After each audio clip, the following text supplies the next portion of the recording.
В этом году из федерального бюджета на проведение превентивных противопаводковых мер были выделены рекордные 55 миллионов рублей. Все эти средства направлены на ослабление прочности льда. Включают эти мероприятия всего два метода – зачернение песком и каменным углем и распиловку.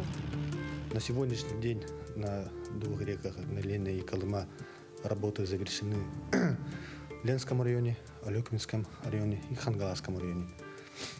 По линии субвенций на данное мероприятие профинансировано 16,7 миллионов рублей. Работы проводятся в 11 муниципальных районах на 33 заторопасных участках. Всего объем работы 213 гектаров. Между тем, с 10 апреля в республике начинают постепенно снижать грузоподъемность ледовых переправ до 20 тонн. Речь, в частности, идет о переправах Якутск, Нижний Бестях, у сел Верхневилюйск, Кюндядя, Сунтар и Крестях, а также через реку Алдан. А уже с 15 апреля все ледовые переправы и автозимники в центральных районах республики и вовсе будут закрыты. Это участки через реку Лену, Хатасы-Павловск, Кангаласы-Сотинцы, Жатай-Тихтюр, через реку Амга в Амгинском районе и через реку Алдан в Усть-Майском районе. То же самое запланировано на 20-25 апреля, но уже в арктических улусах республики.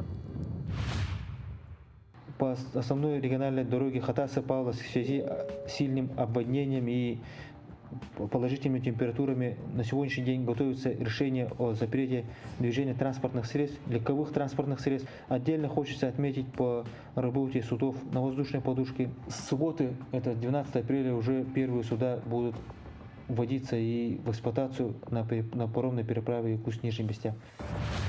В связи с этим еще на прошлой неделе вице-премьер регионального правительства Дмитрий Садовников поставил задачу довести весь запланированный объем грузов до закрытия автозимников. При этом, как отметили в Министерстве гражданской обороны и обеспечения безопасности жизнедеятельности населения, темпы завоза по сравнению с прошлым годом идут на опережение. По предоставленной информации Дмитрий Дмитриевич, соответственно, дал поручение всем хозсубъектам именно завершить перевозки к 15 апреля.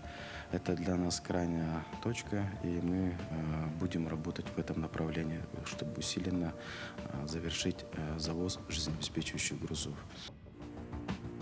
Пока говорить о том, насколько успешно в этом году для Якутии обернется противопаводковая работа, рано. Как минимум, ее объемы оставляют место для оптимизма. Впрочем, как говорится, удача любит подготовленных. Светлана Неустроева, Иннокентий Соловьев, Якутск.